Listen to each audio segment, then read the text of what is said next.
Oh, geez, we're back. Oh, what's going on?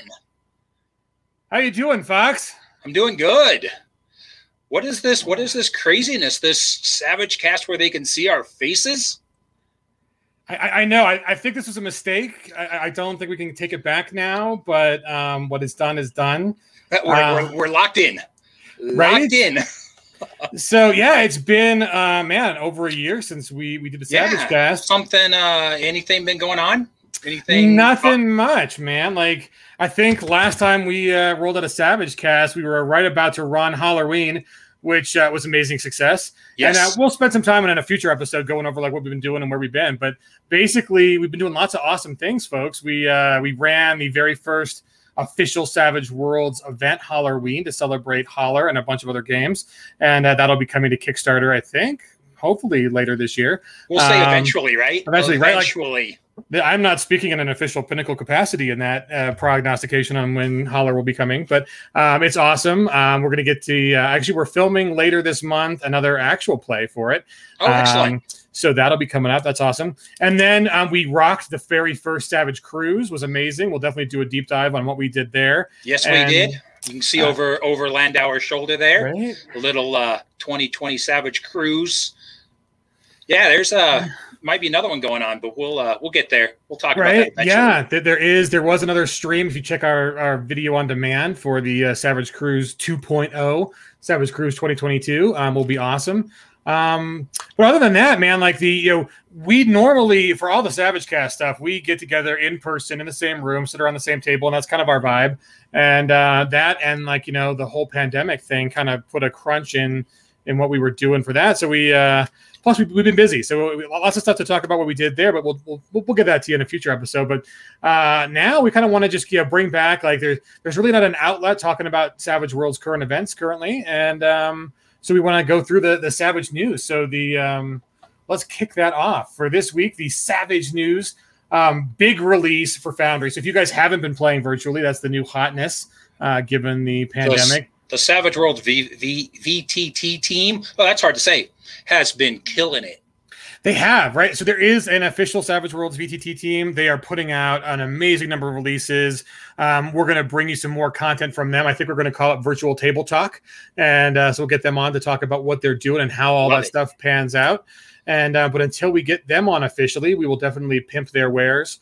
And so Foundry, Deadlands in Foundry, right? Have you tried Foundry yet, Fox? I haven't. I will tell you, I've watched some YouTube videos on it, but I haven't actually tried it. I am actually playing games online, but I am doing it somewhat low key. I'm using Discord and a program called Owlbear Rodeo. Nice. Yeah. I can't talk tonight, but yeah, it's it's worked out perfect for me because I can just run everything in Discord. I have Owlbear Rodeo with my maps. It's a very simple mapping program. It's got Flock of War. It's got all the stuff I need. And until I can get back live gaming, which is going to be soon, May-ish, that I'll be able to get live game. But it works well. Yeah, so I haven't been in Foundry yet, but people love it. Like there's a lot of excitement around it. Obviously, Savage Worlds is well supported across the different platforms, but this one's a pretty big deal. So apparently, Foundry has got a lot of macros that really speed the ease of using all the tables and character generation. So this one is a big deal. It's got a decent price point for what you get because it's all custom macroed, which is very nice. So in this one, if you're curious about what's inside it, it's got all of the contents of the book, right? So you get all of Deadlands, the new Deadlands contents, and there's a fully functional character sheet that is macroed, so it's very easy to use. All the original core artwork, so you can use that to throw up on the screen. It's very pretty. I must admit, I have seen it demoed, and it is very, very pretty. There's also, so seeing it demoed, we might have another AP coming up that'll feature some Deadlands, and maybe we'll even get like Jody to play in it. So that is in the works too. But it's got all the tokens and the pawns. So I mean, and there, a bunch came with Deadlands, right? There's a whole box set. Like all of us who just got our boxes are tearing into those currently. And then journal entries, the actors. Actors are kind of one of the things you can use for extras and enemies and wild cards in Foundry. They're all basically statted out, and so they run very smoothly. All the tables. So every table that you can roll against in the book is macroed and statted out, so you literally can just pull up the table and run it. The nice thing is that there's custom marshal macros that you can run as the marshal, so you don't have to like you can do it hidden. So like if you're like doing like random generation for like the adventure generator, there is a standalone adventure generator macro, which is pretty awesome in and of itself, right? Like there's definitely ways where you can, if you want to just do the do-it-yourself VTT, you can kind of take the assets and figure it out. But all these macros are the hotness, and that's kind of really what you're paying for when you pick these up. So this one will actually roll up generators, the adventure generator for you guys automatically, and you can do martial ones where it like hides from the players. There's even like the Manitou functionality. So like when you have a character who has gone undead and is a herod, right. Or if you're making a deal with the Manitous, there's actually a Manitou devil macro. Nice. That sounds really cool. And of course, it works with the Savage Worlds core. So like that's a pretty hot release. There's a lot of work that goes into these. I know people are kind of wondering about like, well, you know, the Savage Worlds core is this price, and this is even more. I mean, there's a lot more going on here. You get the adventure generator, all this custom macros, and all those require custom coding. Plus, like the Foundry, it's its own company. So, you know, I know people were like, oh, well, why wasn't this included in the Kickstarters? And I think for Pinnacle, when we know and have these stuff ahead of time, we try to work those into the Kickstarters. But obviously, this one's coming after. I'd say this is such a huge release too, and just so much work to be done to get it all set up and working properly. That, you know, it's something that, you know, we knew was going to take some time. But right. Really, when you think about it, it hasn't taken all that long. No, I mean, we're just getting, you know, hard physical books now, and we're coming out with the VTT for it. So that's pretty awesome. Let's see, other stuff in the news. If you guys haven't checked it out, the Sound Booth Theater, they're a company that has been releasing on a really, really fast schedule a bunch of audio dramas and audio books for Savage Worlds. There's a very good collection already for Necessary Evil. And, very well done. Right? Very well done. High quality. Good stories. Shane's most recent, Fallen, has just been released. So, you know.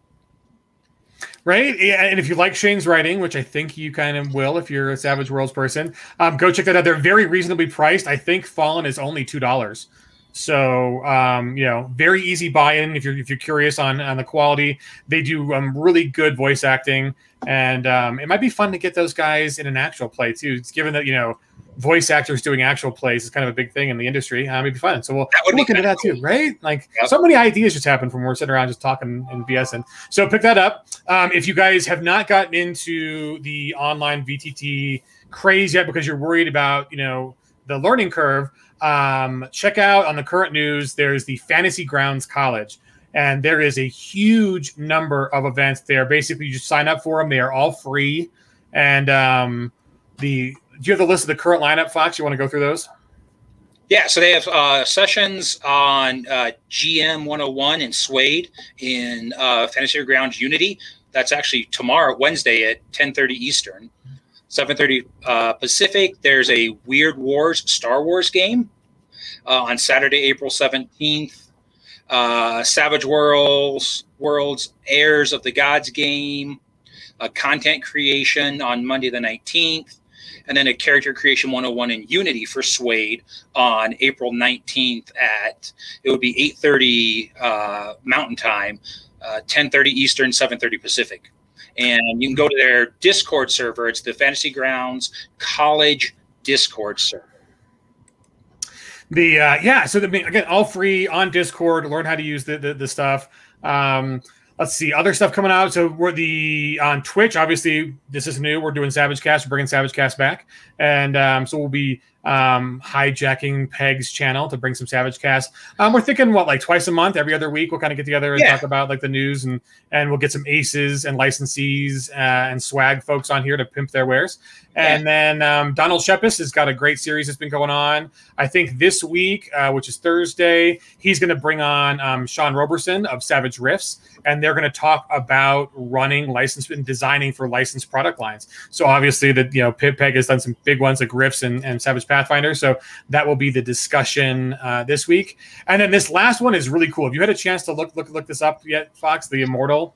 I have not. Okay, so like these guys are building a real-time strategy computer game that is currently on Kickstarter, but they've also released a free 32-page mini setting because they already have the assets and the art and kind of all the character development. So it looks really great. So it's a free mini setting, kind of like we did the Kickstarters when Suede came out and afterward. So Sunspear Games are the folks who are doing that. So check that out. It's all on peginc.com under the news. And with that, we have some special guests today. We're going to play our little intro before we bring them on the screen. But we have Sean Nokes and Mike Lafferty, and they have an awesome Kickstarter that is in its final days for a very cool setting called The After. And so we'll get into that momentarily, guys.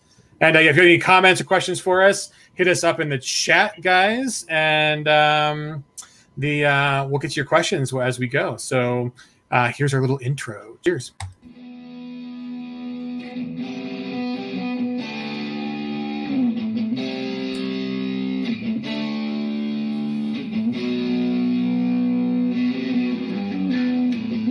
Coming to you from the foot of the majestic Rocky Mountains, Denver, Colorado, it's the SavageCast, a Savage Worlds podcast brought to you by the Rocky Mountain Savages. Here are your hosts, Chris Savage Mummy Fox and Christopher Savage Bull Landauer.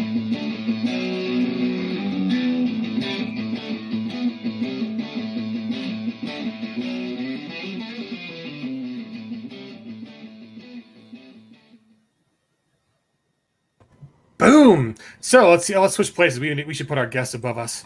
I was going to say, I got to say, it's nice to hear that intro again. It's been a long time.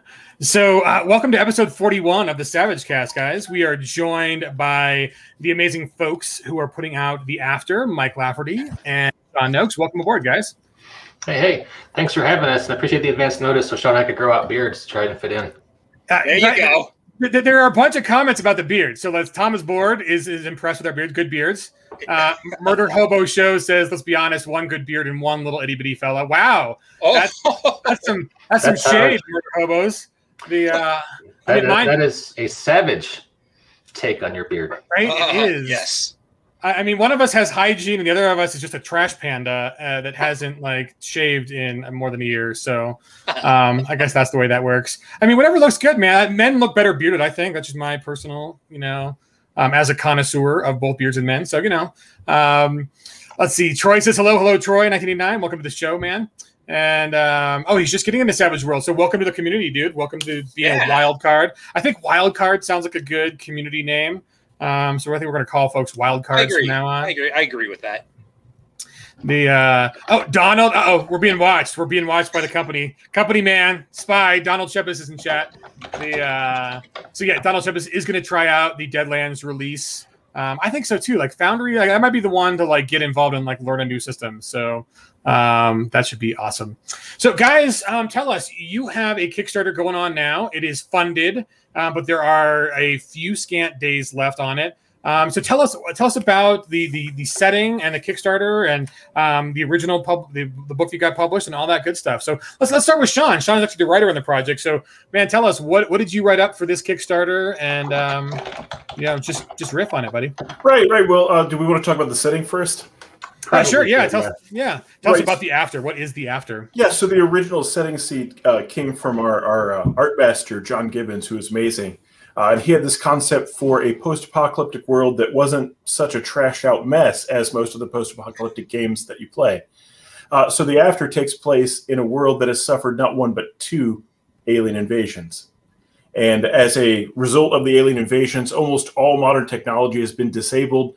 There are a bunch of weird areas called breach zones where the laws of physics are messed up and the dimensions kind of intercross and weird things happen. There are all kinds of strange creatures running around. And the upshot of what we do in the setting is we set it out in the American West, near the mountains, in an area where, despite everything that happened, the environment stayed relatively clean. There are scary creatures around and scary effects and mutated people and all kinds of weirdness. But unlike a lot of other post-apocalyptic settings, there's enough clean water. There's enough food. There's plenty of space. So it's an opportunity for you to really, if you want to, run a game that you can make it completely gonzo and over the top, or you could really concentrate on settlement building and let your players make a change in the world. All the settlements we created are great starter points for them to really decide how things are going to be as they go up in rank. We thought that was a really exciting way to go after a post-apocalyptic setting. Yeah, that's really exciting. I mean, it's a lot of the post-apocalypse is kind of in like the worst times, right? Like and great conflict and drama is great. You need it in games. And I think I'm a little bit worried about some of the people who want to protest games too much. They don't understand that like content or conflict is where you get the game from. If everybody has their needs met, if everybody has climbed up Maslow's hierarchy of needs and they're all self-actualized and have housing and, you know, everything's wonderful, there's not a game to play, right? Right. What are you going to do at that point?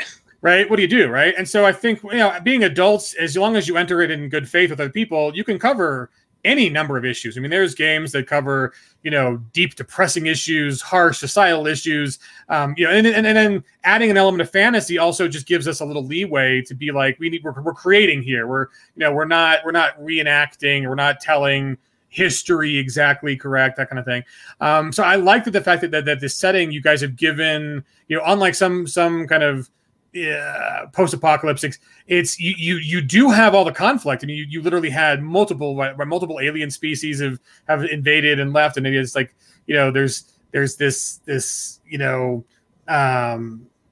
world is new, but you also have opportunity, right? So like the challenges are a little bit different than just, you know, grimdark, and that's exciting because I think. I played a game that was definitely one of the, like, your characters have been in vaults for so many generations, and you open up and you come out of the vaults. What do you do?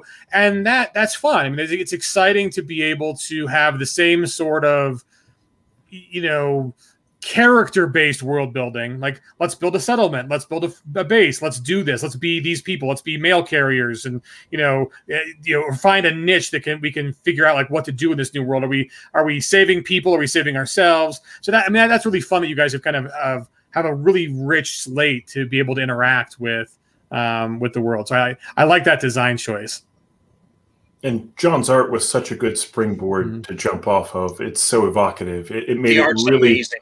Yeah, really easy and fun to write for the setting. Right, and it's very evocative of like concept art that a lot of, you know, AAA game companies use to bring their worlds to life. I'm like, yeah, I mean, you know, same quality, same kind of real evocative. The color palette's really kind of fun. So Mike, as a publishing dude, what's it like getting out a successful setting, doing round one, and then returning to that well and pushing additional product? I mean, like, that's a lot of people never get there, right? They get the one. A lot of people never even get to the one.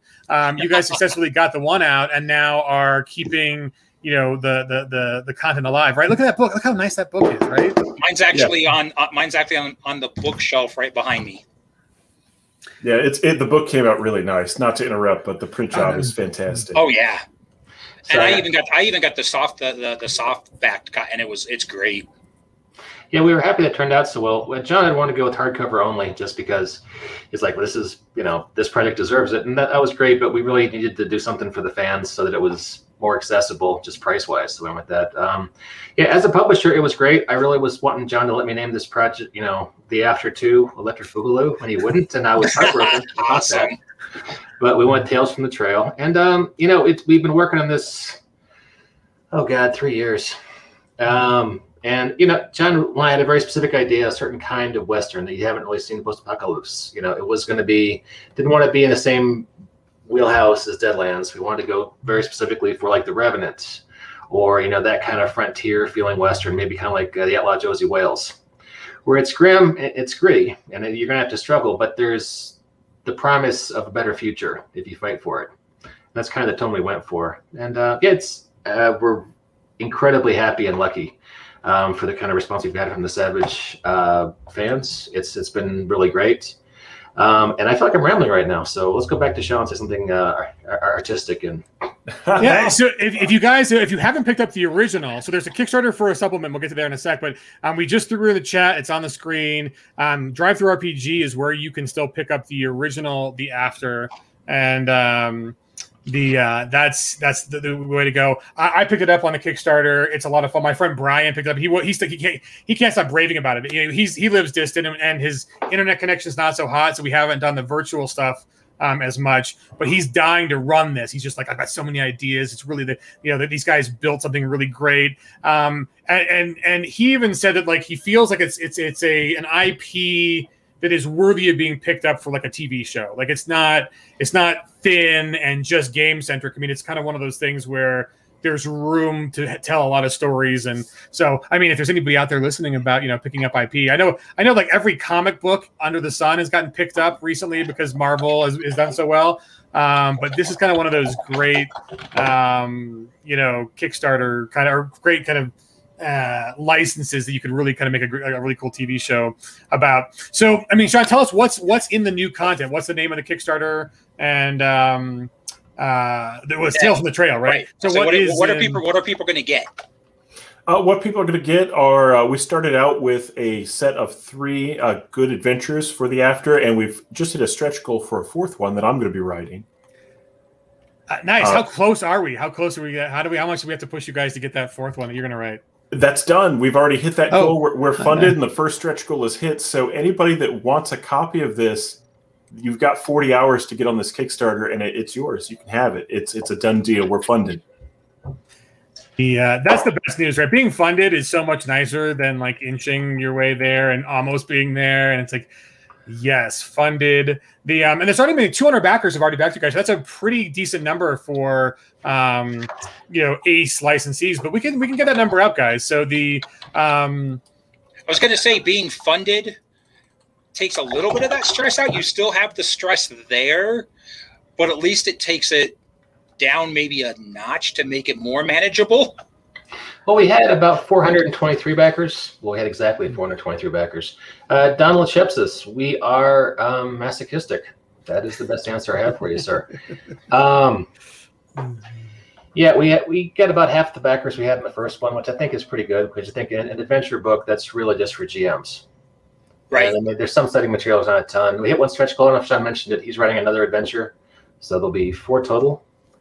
And we got one other stretch goal we're prepping right now, so that's some more content, but I'm not sure exactly when we're going to release that. But yeah, it's been great. The conversation with Netflix have stalled out, but come on, Netflix! Dang it! Stop canceling shows and buy more. You got the money. We know you got money, Netflix. Do it. I just sent a tray of cupcakes to Hulu, so fingers crossed. I was going to say you could have tried for Quibi, but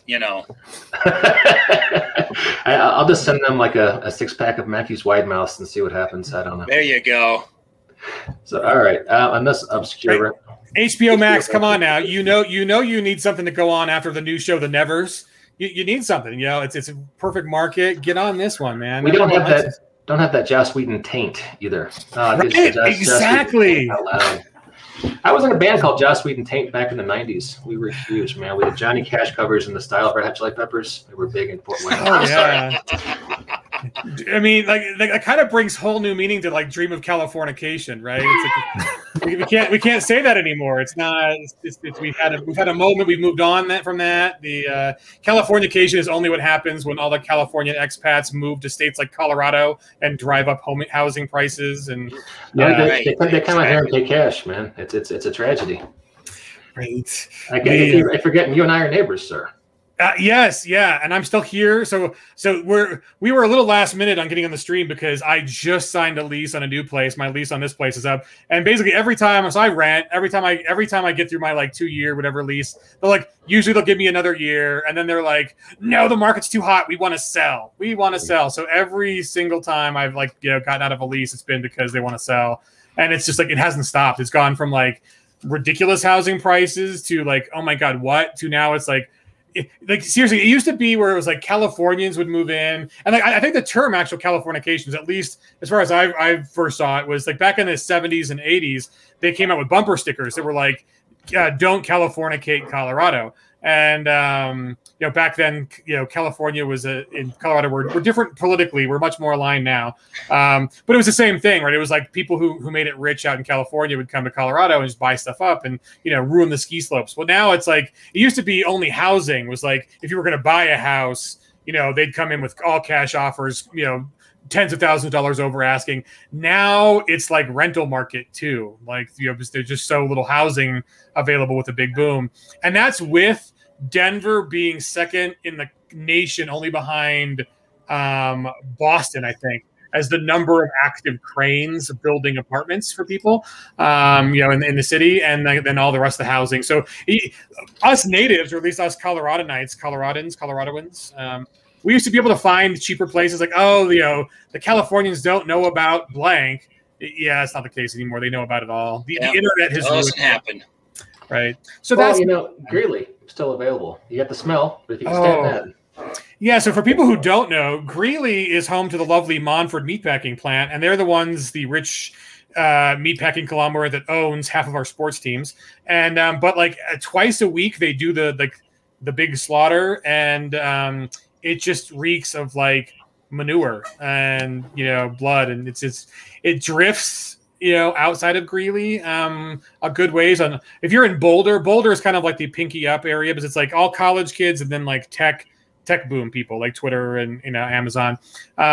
So on a good day, if the winds are blowing correctly, you can get the smell in Boulder too. So that's those of us who don't live in the People's Republic of Boulder do enjoy that. They get to enjoy Greeley every once in a while too. But Colorado's got interesting housing prices, and it's kind of funny that we're talking about this. Like you guys set the after in the Mountain West, and shelter's one of those things that's kind of hard to come by. But let me see if I can share what your Kickstarter page looks like. Let me find. We are set in the Wind River Valley, Wyoming. And I gotta say, I think putting it in a very specific geographical location kind of opened up. You get to really flesh things out. You get a real sense of place that maybe you don't when it's a world-spanning campaign where But yeah, that's the page. That is some beautiful John Gibbons art right there.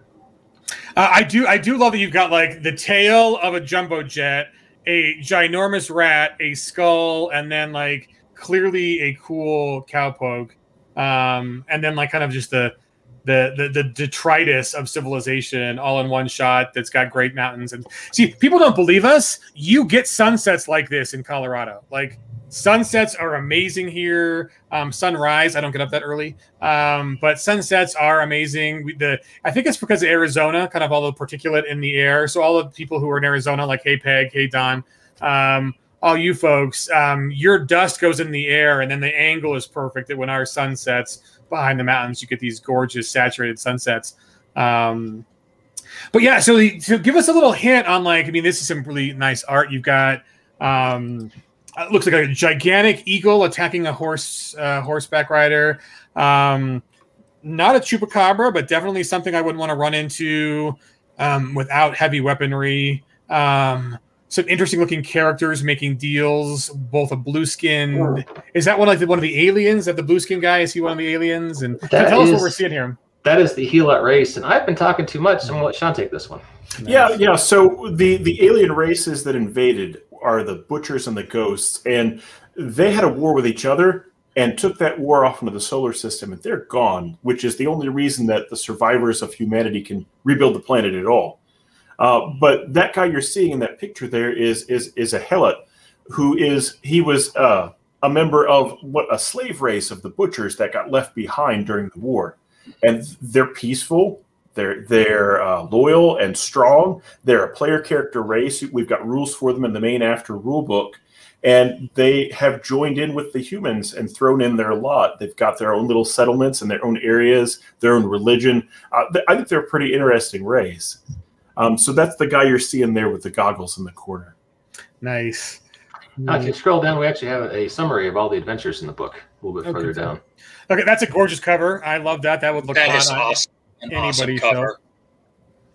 show. So Jade Monkey Studios and Fitting Oak Games coming together for this one. And then, hello, Padre. Mm-hmm. Like, I do love the nuns with guns trope, but Padres with pistols is also pretty cool. Very nice. Yes. Right? Came up with that like on the spot. Like that's my skill set. So here we go. Yes, you tell us the Death in the Depths by, is it Aid or Adi? Do you know? He's British. That's Aid. Aid. Nice. Yeah. I'll tell you what. I'll read the description for the first one in a dramatic voice, and Sean, you can do the second. How about that? Right. I like it. This adventure for novice characters is a survival horror scenario. The player characters enter an abandoned old-world mine in search of useful military salvage and become trapped after a rival group of explorers sets off a cave-in. A series of event-based encounters ensue as the monstrous creatures in the depths of the mine are awakened. Will your players escape in time from the death in the depths? All right, tagging in, Sean. Number 2 is all you. I got a little Shatner vibe right there, Mike. In a world where a twisted and deranged cult is rampaging through Wind River Valley, your seasoned heroes will strive to rescue innocent townsfolk from the clutches of Reverend Obadiah Blank. Can they defeat the cult before the hostages are transformed into more brainwashed cannibals? Yes. Oh, cannibals! You gotta love God. an adventure with cannibals. Okay, so Fox, which of us has taken this third one, man? We have a lot of voice acting cred to live up to with these two. I know. So are you taking it, or are you punting it for me? Yeah, The Tales of Ascension by Aid Smith. Novice characters visit the Hanging Rocks and take part in a Helot tradition, a race to an orbit ship at the center of the breach zone. Groups will be challenged in a series of mental and physical trials and will need to deal with rival teams in non-lethal ways. Sounds awesome already. This adventure is a great opportunity for GMs to introduce new NPCs, let the player characters make new social connections, and lay the groundwork for future expeditions into the after. I gotta say, that sounds awesome. I love adventures like that you have to find ways other than just killing everything. Now, Sean, the fourth adventure, do you have a summary for that one that we just unlocked the other day? Yeah, the fourth adventure, the working title is going to be The Nightmare Stone. And the player characters are going to have to go to the town of Daniel and help folks out there against a sinister and dangerous thing that only comes out at night. Oh, that's hot. I've been to Daniel, Wyoming. So if you guys remember, we one of the first streams we did was Shane and Simon's cattle drive. And then I threw up some stuff from a cattle drive. So I sold a border collie puppy to a lovely family, woman rancher up in Daniel, Wyoming, and who runs a heritage ranch up there. And I've gone up a couple times to do their cattle branding and roundups. And that is a really kind of cool part of the country. It's a lot of fun getting up there. And from there, it's not too much of a hop, skip, and a jump. You can get into Jackson, which if you're from California, you call it Jackson Hole. But no one from Wyoming actually calls it Jackson Hole. It's just Jackson. And then from there, it's really close to even getting into Yellowstone. So that's a very evocative part of the country. Oh, awesome. Yeah, we weren't kidding. That we actually used the real places. So if you're familiar with that area of the country, you're going to recognize some things. Jackson's on the map, Daniel's on the map, a few other plases from Wyoming where folks are building on the ruins. And it's just such a beautiful area up there as well. So I have a question for you, kind of going back to the after itself, which will kind of go into the adventures. What kind of setting rules did you guys put into the after to kind of give you the vibe that you wanted it to have? Because that's something that always interests me when I'm looking at new settings is what did they do to make that setting more provocative by setting rules? Did you do anything in particular? Yeah, we did. What's funny is we actually came in pretty heavy with the setting rules in our first draft, which we wrote before Suede came out. And Suede came out and just incorporated into the game several of the things that we were working on, which is super funny.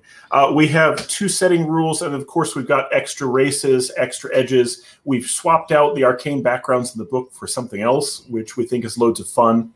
One of the races we've got the changed, they kind of get a bunch of physical changes. They can get like little mini superpowers, things like that. You could even build them off of random card draws if you want.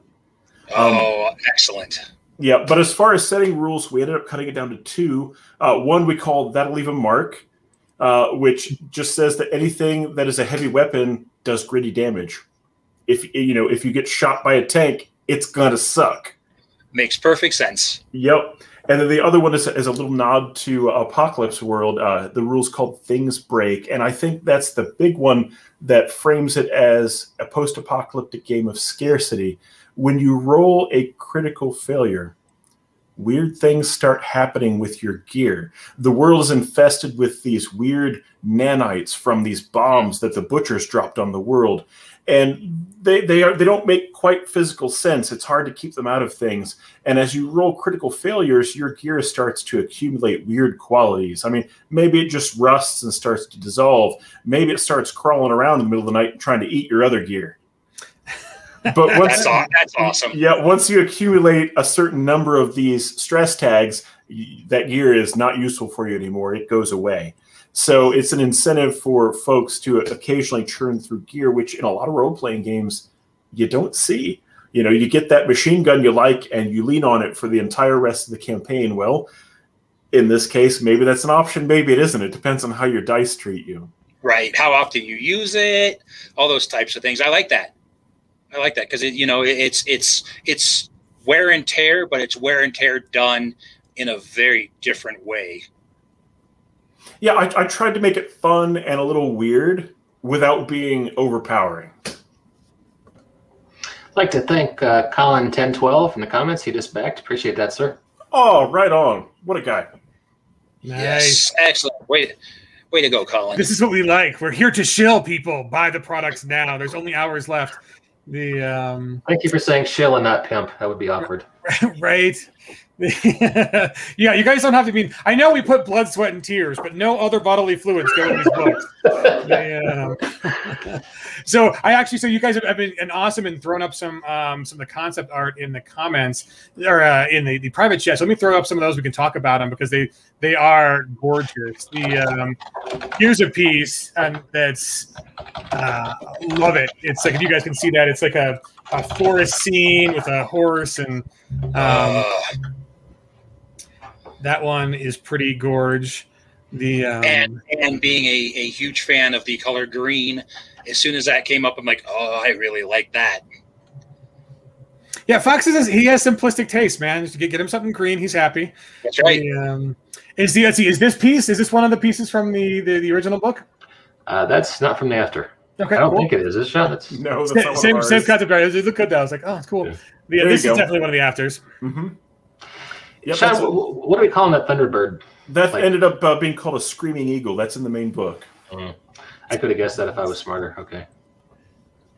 That's fun. So and I look at that and my first thought is, what is going through that horse's brain right now? I know, right? Like, you never seen it run so fast. Yeah, I'm about to get eaten. I think that the tanker wreckage in the background really sells it. Yes, that's really cool. Yeah, I love the dice touches. So talk about like statting up, if either guys had to do this. So Fox and I did plenty of this for a project that probably will not reach the light of day or might not or whatever. We did a lot of monster statting. What do you look at when you see like, okay, this is a thing in Savage Worlds now. How do we even begin? Like, do you say, let's look what a dragon is and kind of scale from there? I mean, how do you make one of these horrifically awesome monsters? Yeah, really, when you riff on a monster like this, you do have to think about comparing it to other things in the book, right? Obviously, this guy right here isn't going to be stronger than a dragon, but he's going to be a pretty big deal. Is it going to hurt him when you shoot him with a gun? you have to start kind of balancing out, especially the toughness versus the damage that's available in the system. There are certain Savage World settings where you can expect big damage numbers, so it's okay to make monsters with crazy stats. I tried to dial it down for the most part, except for a few creatures that are kind of the big boys of the setting, if you will. If you want to go take on a 100-foot-tall tanker robot, you be my guest. Those exist too. So that's kind of the awesome thing. So is there an explanation on kind of how such monstrous versions of real world creatures came to be?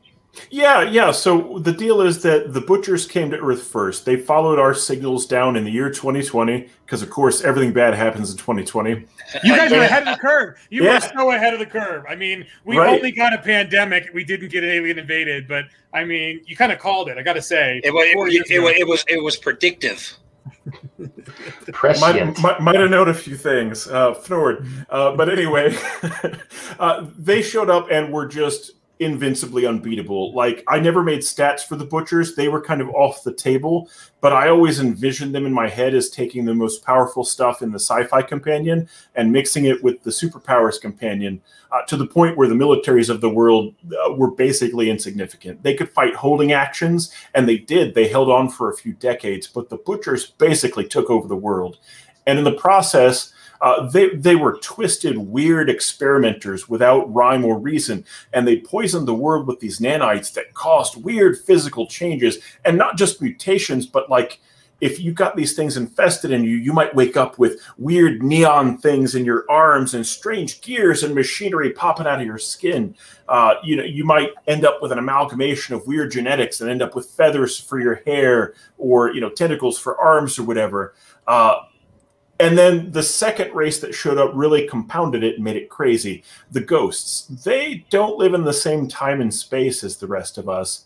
And just like the Butchers, they didn't care about humans enough to communicate with us. They weren't here for us. They were here for the Butchers. The Butchers were their enemy. And when they popped out of what we call the breach, they wrecked the world even further. They poisoned the world with what's called breach energy, which is this weird extra-dimensional stuff, doesn't follow physics, doesn't really follow time. And they took their orb ships and went to war with the Butchers. So outside of Wind River Valley, there are probably huge chunks of the planet that are still completely messed up wastelands. But where we play in the Wind River Valley, that change stabilized into what we call breach zones. Which are areas where a chunk of Wyoming went away and a chunk of something else came back. The green picture you saw was a breach zone called the Verdant. And it's a self-sufficient rainforest jungle that shouldn't exist. It shouldn't be able to exist in that climate, but if you walk in there, it's warm. There's all these alien creatures. If the creatures wander out of that area, they tend to die in the cold pretty quick. But there are all kinds of strange fruits, vegetables, animals you can go in there hunting for. All the explorers are interested in scavenging that area for medicines, for poisons, for drugs, all kinds of stuff like that. And there are all these places that you can explore, which allow the GM to get really as gonzo as they want to be. Like, if you want to concentrate on Mad Max and mercenaries and cowboys, do it. If you want to explore completely off the wall wild stuff, we've got what you need. Yeah, I was going to say, the Verdant's probably the most normal breach zone.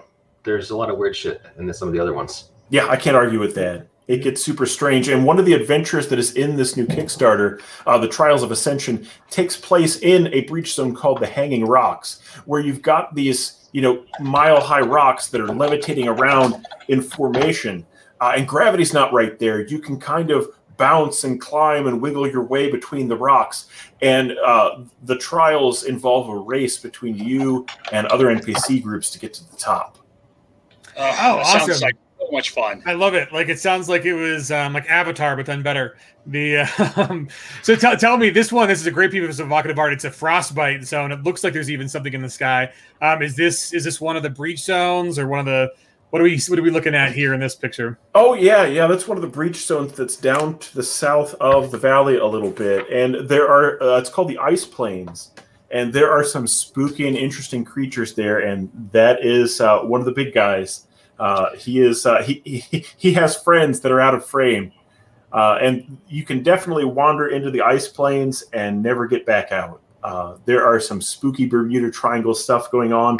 And those giant 100-foot-tall tanker bots I told you about, those are leftovers from where the butchers were scavenging the earth.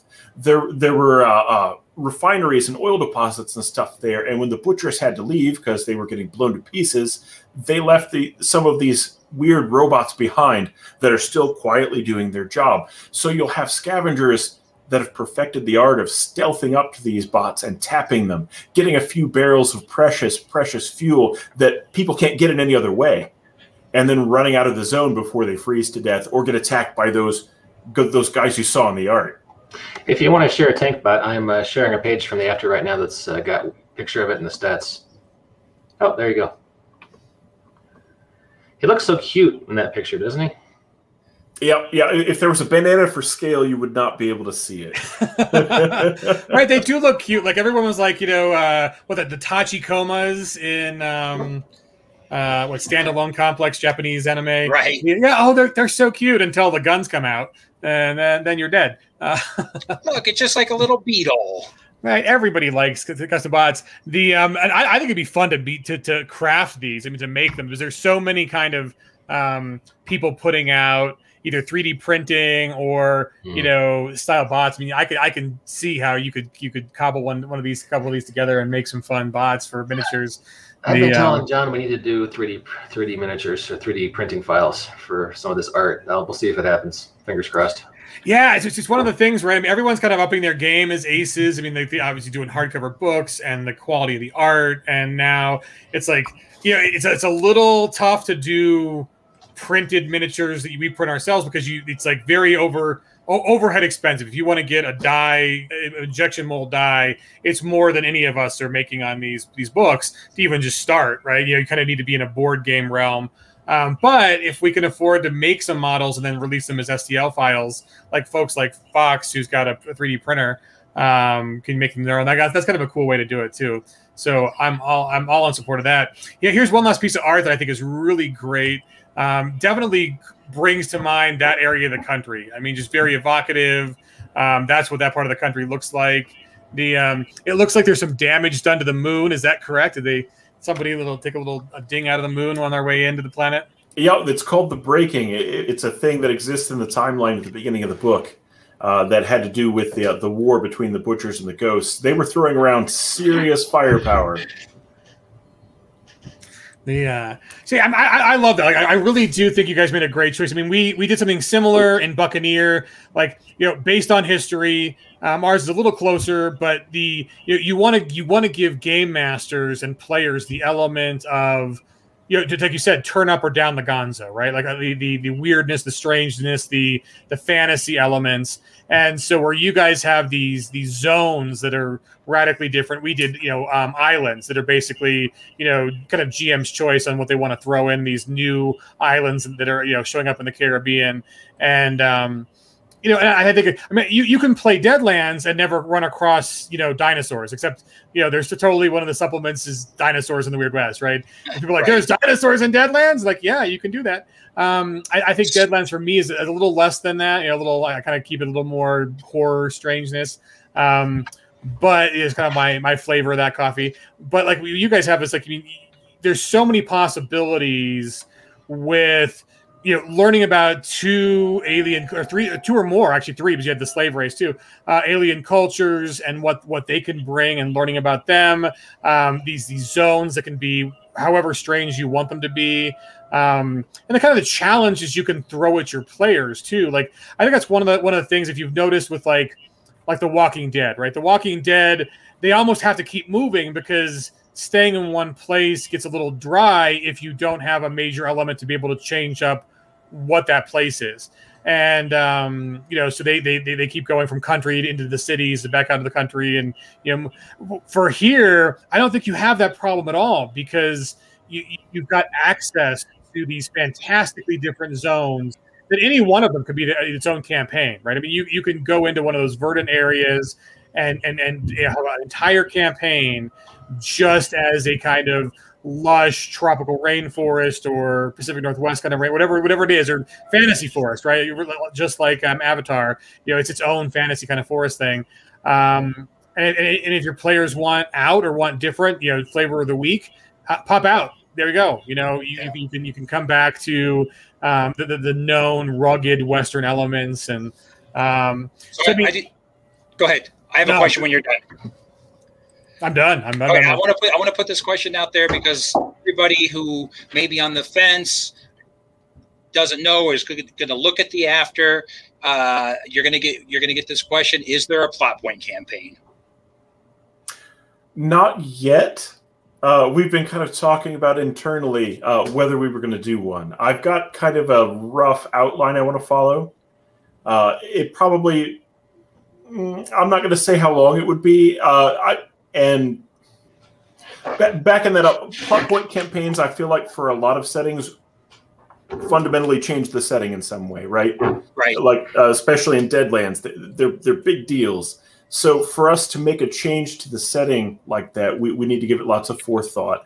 I got to say, though, one of the things that was going to sway us and whether we were interested in doing that work and putting together the art and the writing and the ideas was how this Kickstarter was going to do. And we're funded. There's obviously a community for the after. The feedback we've been getting has been so great. And if there's anybody listening that's bought this book and left us a nice review, dude, you give me goosebumps. Stuff like that is why I do this. And we appreciate you very much. Yeah, I very much hate that the second we put out even a jumpstart product with Drive-Thru RPG, we can no longer leave reviews on other products. Because, I mean, it's just like, I want to review these things, and I don't want to like make a spoof account to go do it but I mean, a lot of these things, like, we're the people who create this are also the people who consume a lot of it and get into it. And so I hate that I can't go leave reviews now on that one site because, and it is the main site for sales after Kickstarters. But just because I think it's a very nice thing you guys do when you do leave reviews, guys. I mean, I know it's free. So here's my advice for guys. If you have a critique, send it in private to the creators and see what their response is. If you've got a positive, a reason why anyone else would want to pick up that book, put it in a review. It does help more than you think. And I'll tell you, since I can't review it, I give you 5 stars. Oh, thank you, sir. Appreciate that. But before we do final thoughts, we do have one comment that is dying for an answer, and I say too. Mike, tell us about that kick-ass telescope you've got in the background there. Yeah, it's more complicated than you would think. There's a little computer you can see just over my shoulder, and you punch in the coordinates for what you want to look at. If Saturn's up in the sky, you punch that in, and you have to give it 3 benchmarks, to orient itself, and then it'll align and point right at Saturn. Oh, that's so cool. Yeah, we got it when we got our boy's 8, and he's into dinosaurs and stars and Star Wars and stuff like that. So it's try to keep him interested. And you're actually going to get to see what you want to see instead of the crapshoot of spending an hour looking around in the sky and never finding what you want. No one tells you that about astronomy. There's an awful lot of, oh shit, was that it? No, was that it? And this makes it simpler. So yes, I mean, you can look at Jupiter and actually see Jupiter. You can see the moons. It's nice. So yeah. So you're going to warn us when the aliens are coming, Mike? That's right. Right. We need advance warning. I mean, people survived, right? So we know that's good. We have the prognostication that we will survive this. Have to wait out the war between the 2 alien species. No, but if your kid likes dinosaurs, I have an offer for you. So it's brutally heavy, but it's free if you want to pick it up. So I did some real estate work a decade ago with a guy who you have a femur. You got like a brontosaurus femur there, don't you? I've got a footprint. So it is an actual, it weighs at least 150 pounds. It is out of concrete. The guy was an actual paleontologist in the University of Colorado, worked for the Natural History Museum. And he went out in the field and took a cast of one of it's a tri-toe footprints. And he made a concrete replication of it. So it's like a bird bath in my front yard right now. And because I'm moving, so if you want to come down and grab it, your kid might love it. It was the actual huge ass real dinosaur footprint from Colorado. So all yours, amigo. I'll give you the details off stream. I'll have to ask the wife, but yeah, let's talk. Right? Do you want a piece of yard art that's very heavy? But yeah. It's like, I love it. I mean, like no one else has one. I mean, the guy literally, it was like, he made it, and he was going to do like plastic molds of them for a business deal, and just kind of got old and decided not to do it. So it's the original cast from the cast, and so it's like, I've got a dinosaur footprint in my yard, do you? And so that's cool stuff. But so I love that. So if your love of space is that kind of, is that worked into the plot, and then what the alien races are, and maybe where this goes in the future, or are most of the trials and tribulations characters have to face in the after, or at least so far, a little more terrestrial? Like, is there the ability to get off planet, or are we too? The stars are something you can look at. We're very much going for the Western kind of vibe, and all of our adventures are set in Wind River, Wyoming, and someday I'd like to do more supplements.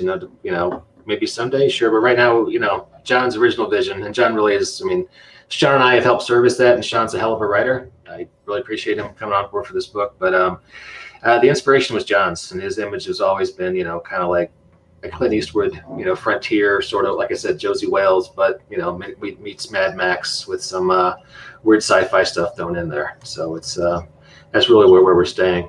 Now we talked to somebody back during the original Kickstarter who had this idea for an after supplement set in New England, just to see what's happening. And I get to thinking, well, what's happening in different parts of the world? What's happening in Japan? What's going on in, India, Australia? But, maybe down the road one day. Colin gives you guys a great comment. He says, the fun thing is looking at something and being so proud you found it. You just realized you were looking at something completely different the whole time. I think somebody talking about astronomy there. Oh, yeah. Whatever. Or the book. Stars in the book. Yeah. Colin also says he'd love some sort of settlement building component.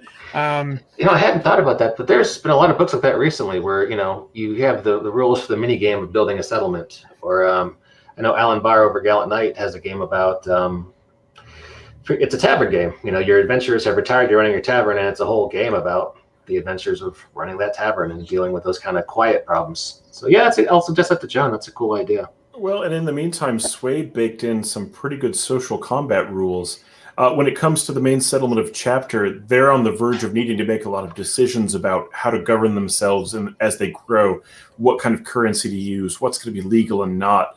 And as the players gain influence in the different factions that they can join, they have the ability to make changes like that, and the social combat rules are a great way to start leveraging that. Yeah, no, that's hot. And I'd also say that sounds like a lot of fun.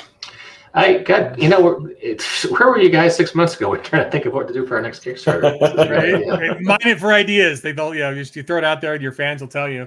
So one cool thing I will mention, a little insider info. I think all of us as aces, right, as ace publishers, when Suede came out, it threw a lot of us for a loop because, like you said, you guys had a thing in production, and then Suede pops, and it's like, whoa, we got to rekey. It's a totally, we got to make sure we incorporate, and everyone. We did a full rewrite. Right, and same thing. Like we had a setting coming out. We're like, we need, we know Suede's coming out. We got to pop our preview, but we're having written it for previous. It's like we have to take this into account. There's a whole lot of here going on, and you see that even on settings that are like very little has changed between the setting and Suede. Like even the ETU, people are just hyper focused on, is it Suede compatible? Is it Suede? Is it Suede? It's like, okay, you only really need to change two things, guys. For the old one, it's really not. We need to do more to release a new book if past Suede, but people, it's a very big deal. So I think with the companions on the horizon, one of the things about like settlement building and faction, I think people will be pleasantly surprised at some new tools that the companions will bring to that. So maybe after the companions come out, you guys can circle back around and be like, okay, this is how the companions do it, and then here's how we're going to do it in our setting and how we're going to tweak that. Yeah, so springboard off that. Mm-hmm. So Chris, I can't ask you when that's coming out, can I? They wouldn't even tell me. So I think it's as fast as possible. The Shane is definitely the arbiter, the final arbiter of goodness. Mm-hmm. And I think we did throw that one up. Oh, do you want to throw that one up again? Because I think I've got it here. This is the one. Yeah, that's that piece of art you just asked me. Love that one. Yeah, so that one we definitely have thrown up. I just threw a new one in the. Just amazing. Yeah, there was a new one in the private chat. I just threw up if you want to on that one. Oh, apparently I put the address in wrong then. Let's go see. Yeah, Sean, was this? I know it's the after piece. I wasn't sure if this was the new book or the existing book. Let me get a look at it. Let me throw it up. Toss it up. Throw it up. Yeah, I believe that's towards the end of the original book. Okay. Boom. So here's the last lovely piece. So yeah, what are we seeing here? There's a whole lot to unpack. Oh, right. Well, there are scavengers that pick up all kinds of strange things from breach zones, including something we didn't talk about called remnants, which is that weird glowing thing you see there. Both the butchers and the ghosts left things behind, and while regular human technology doesn't work well, the butcher and ghost technology sort of does. It's alien and strange, and there's a cost to using it. And in a lot of settlements, it's not welcome. So what you're seeing here is a shady deal where neither side trusts one another. Love it. See, I mean, I don't know how many would be watching. I mean, you've literally thrown out probably 15 campaign ideas in just between the evocative art, the stories that have already been unlocked for this Kickstarter, what's available in the first book.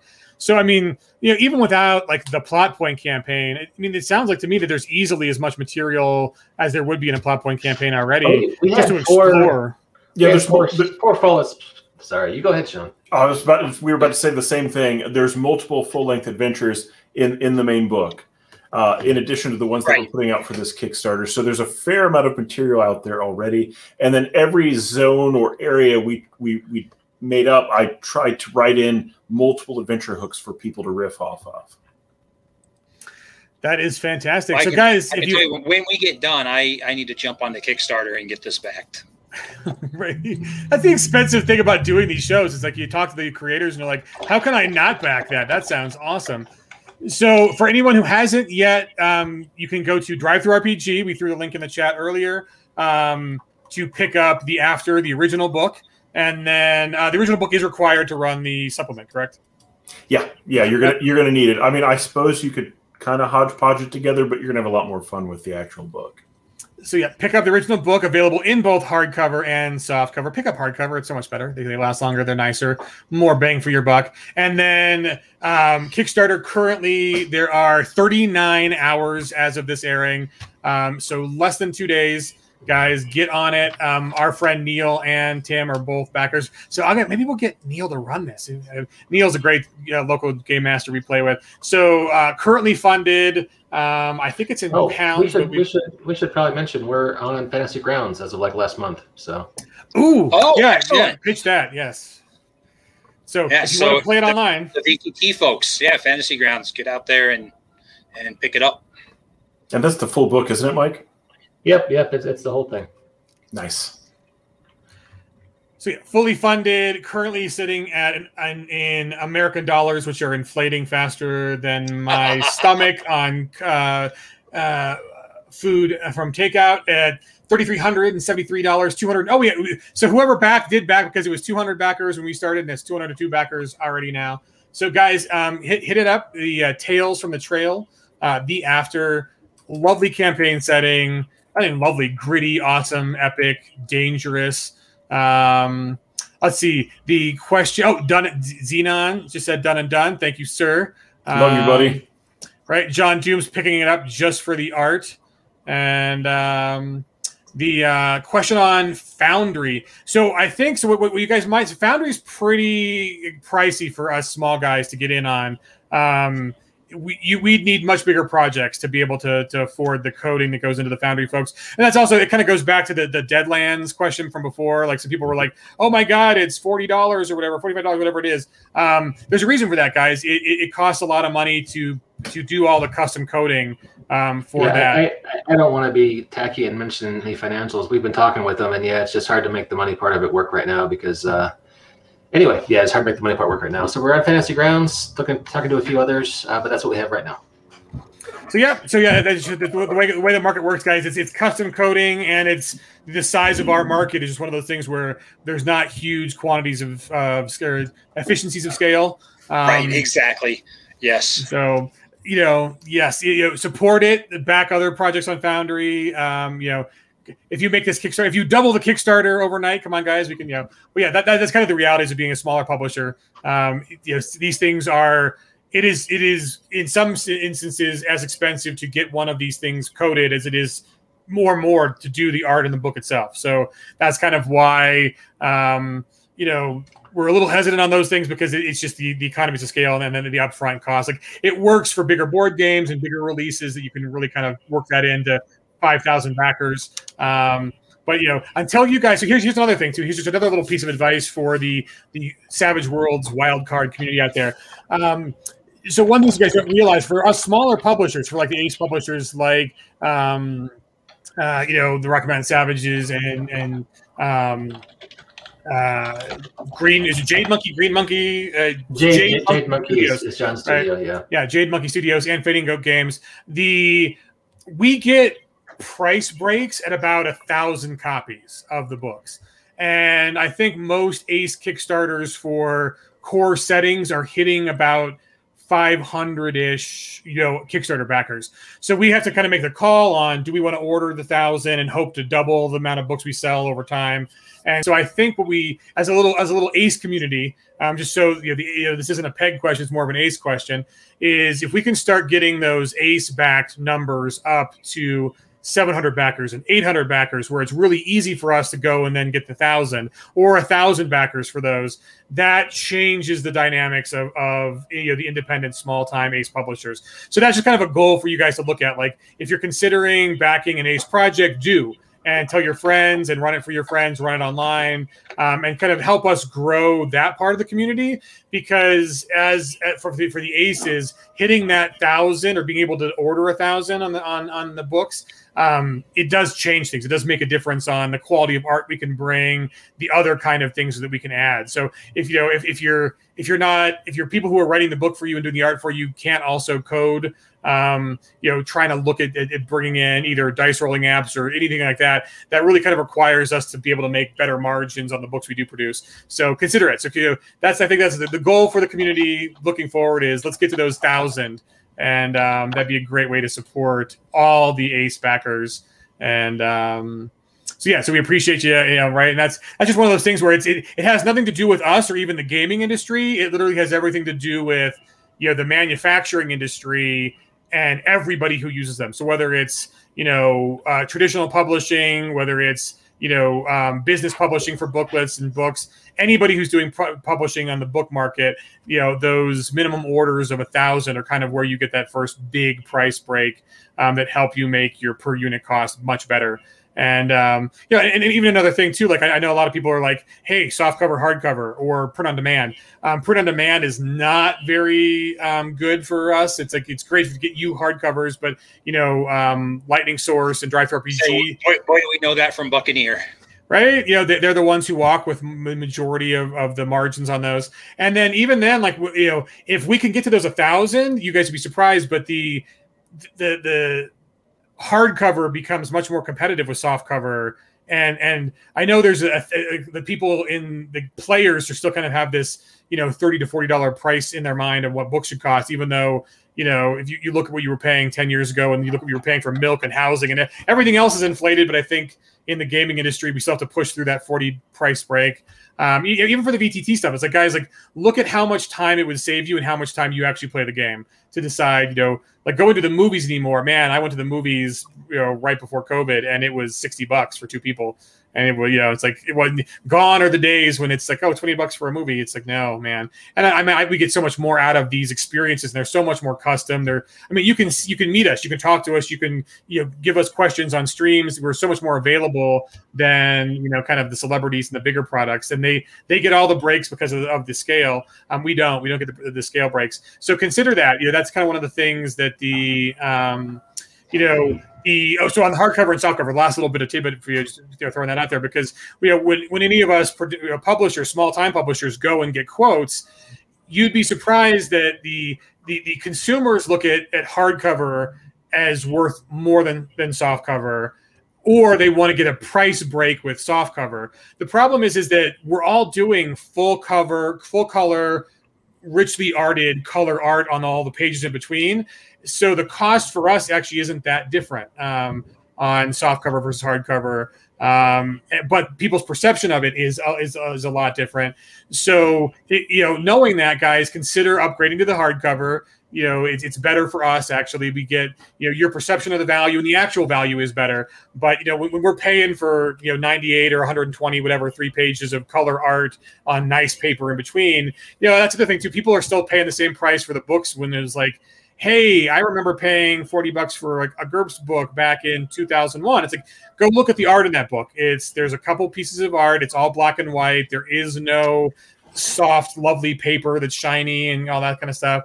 So, just consider, those are things to consider. And I think, we'll do our best to educate you guys on that, because it was an education for me looking at these things and going to China and going to Canada and seeing how much more expensive it is to print domestically versus overseas. And so, if we just educate you guys a little bit from the independent publisher perspective, and that's what, SavageCast is, no peg hat here, SavageCast, Rocky Mountain Savage hat.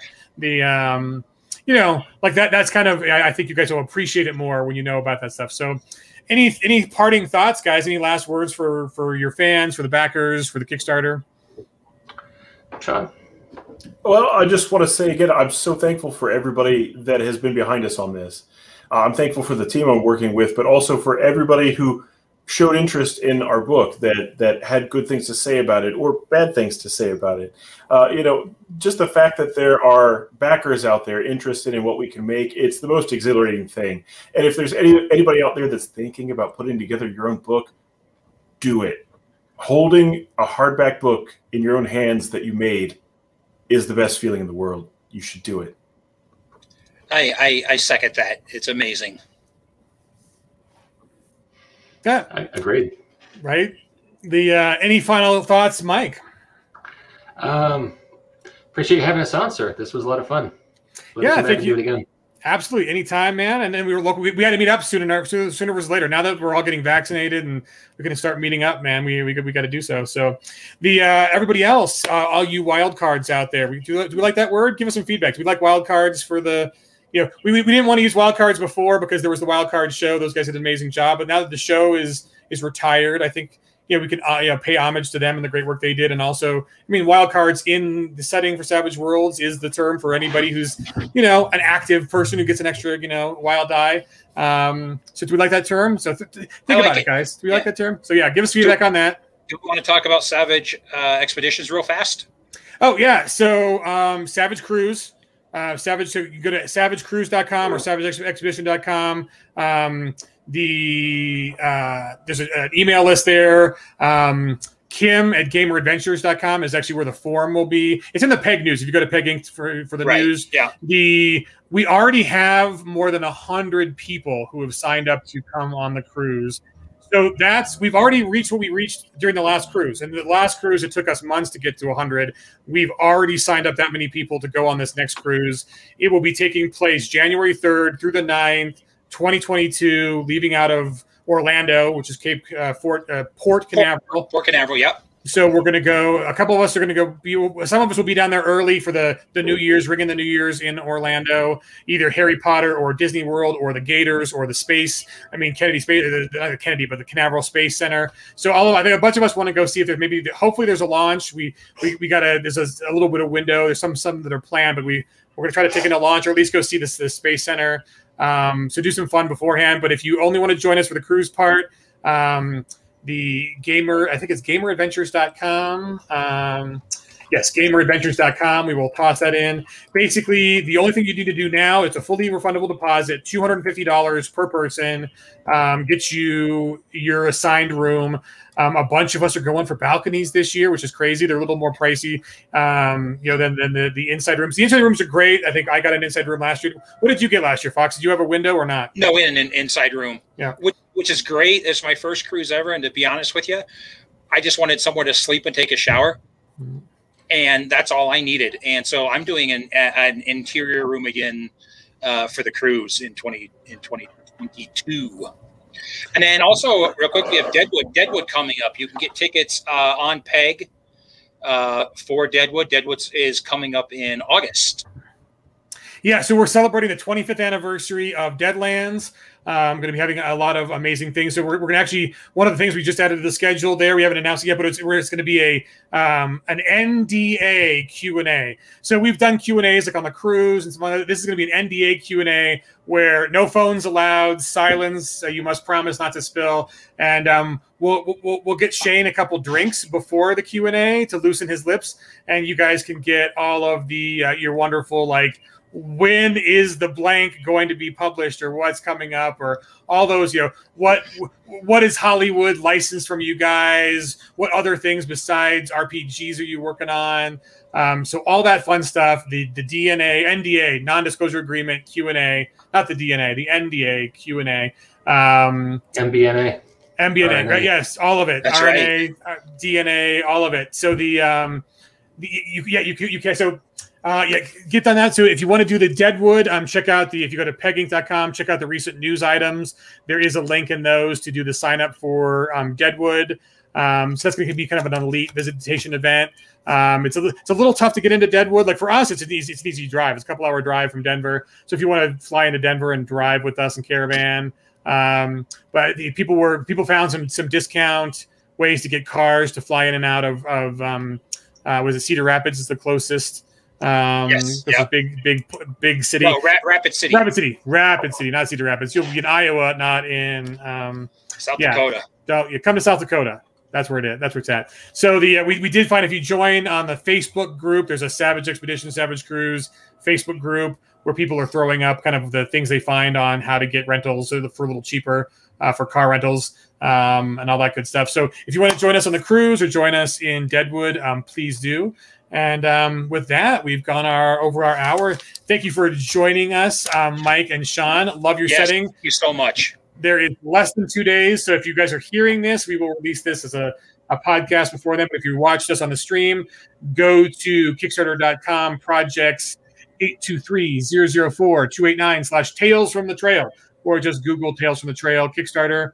It is funded, and it looks amazing. There are already multiple adventures unlocked, and then great art, great adventure. Join us in playing the after, because it's one of the good ones, guys. So with that, we will see you guys in 2 weeks, same bat time, maybe next 2 weeks from now, Tuesday night. So cheers. Have a good one. Thanks again.